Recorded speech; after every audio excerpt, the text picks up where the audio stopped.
So now a lot of people know that now you're the first African American composer. Mm-hmm. How does that make you feel?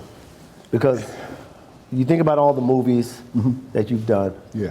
Now to be, as an icon and a legend, to be able to do something that no one's been able to do. Here's the thing. It's not that nobody's been able to. Okay. Nobody's been given the opportunity to. And that's the thing that's like weird about the entire thing. You know, I really just would love to celebrate the idea of being the first African American, just on the merits of it by itself. But what's hard is that I know about William Grant Still. Mm-hmm. I know he was rejected 3 times. Mm-hmm. I know about all the other people who didn't even get as far as him. Right. Right. So I've been saying, you know, it's a great honor, obviously, but but I'm the first, but I'm not the first qualified, and that's the thing. We have to keep it in perspective. You know, when I think it's going to be shown this weekend. I did an interview for CBS Sunday Morning. I think it's coming up this Sunday, where I'm sitting there talking to this guy, and they bring out this ledger. Now, granted, I'll give Peter Gelb, the general manager at the Met, all of the credit for trying to open up these doors, because he didn't have to do this. Mm-hmm. But they brought out this ledger, Donald, of all the operas that were rejected, right? Dating back to 1919. And that's where I saw William Grant Still's name 3 times, 1920, 1935, and 1939. And the first one didn't even have comments as to why they rejected it, right? One of the comments was, you know, the music seems to be amateurish, and he doesn't seem to understand what the requirements are for real opera. That pissed me off. Then the next one just it took me over the top, because it was talking about him and I forgot the person who did the libretto. The comment was, these 2 dilettantes don't deserve to have their music presented on the Metropolitan stage.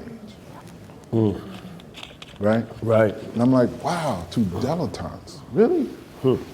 Here's the other part about the book, and I hope that that's a story in itself, that book.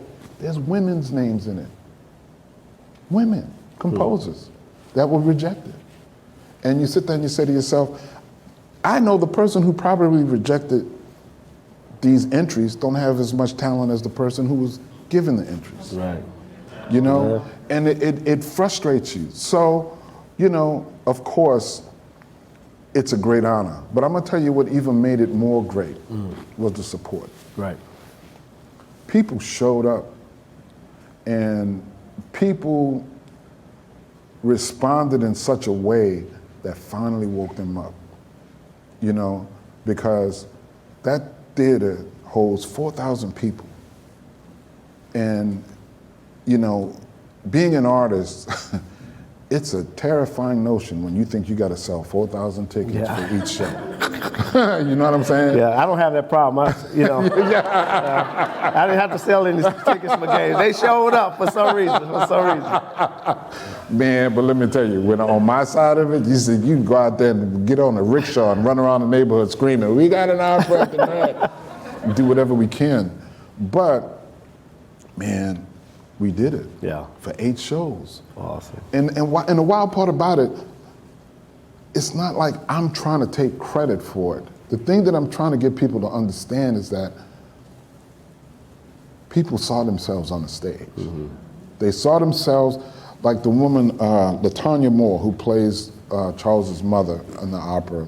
Every night, when at the end, they would rush me around the backstage to come out for a curtain call. And when I would get to the back, she would be standing there, because we all had, you know, our way of getting on the stage. And whenever I got back there, she was in tears.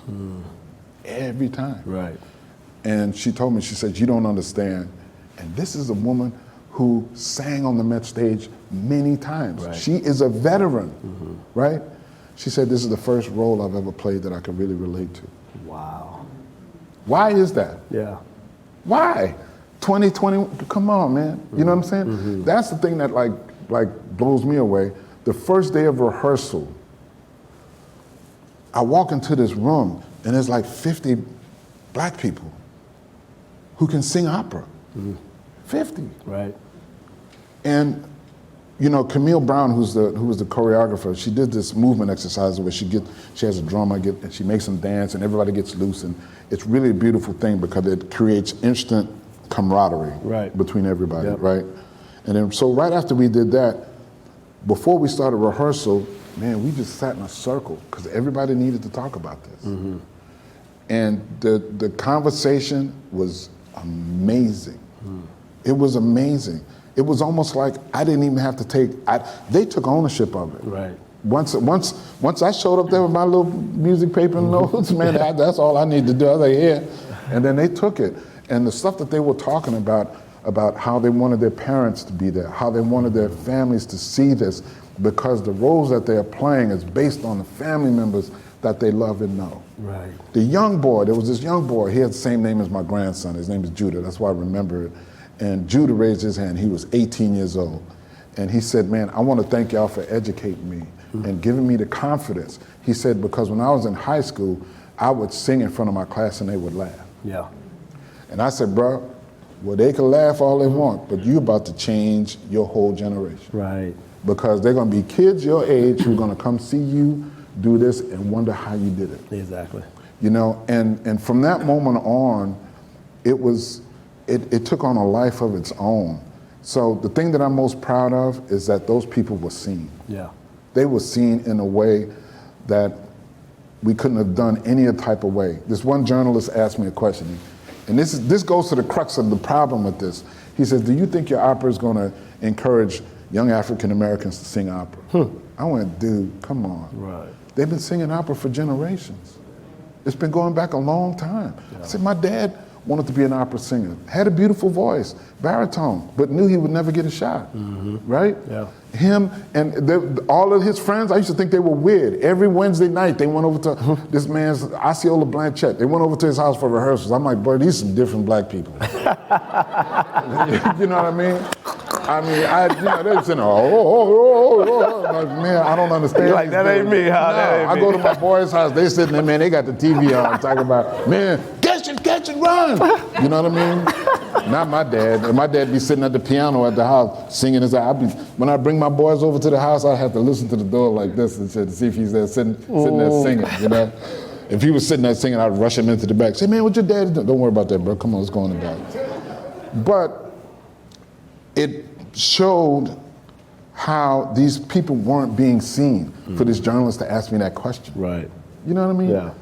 And I was so proud of everybody. Yeah. Dude, it was so weird being the one that was receiving all of the credit. It was really weird. Yeah. Because, man, Camille's choreography was genius. Yeah.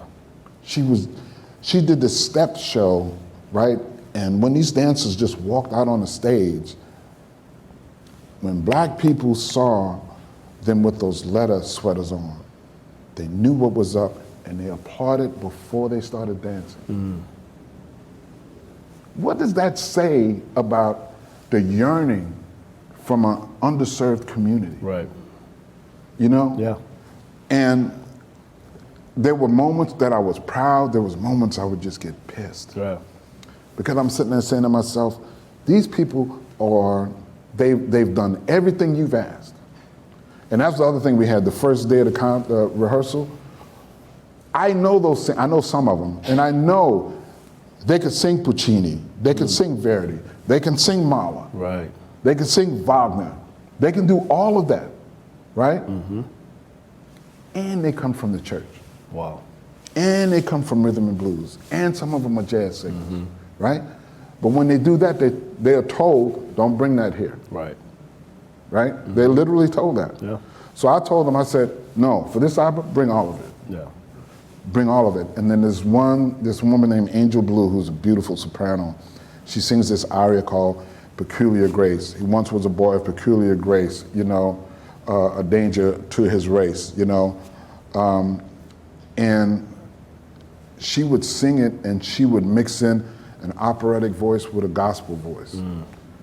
Had everybody in tears. You know what I'm saying? Yeah. And I think it had everybody in tears because they were sitting there like, finally.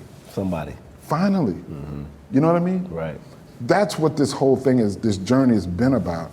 And so I've been saying, you know, I'm the first, but man, I don't want to be the last.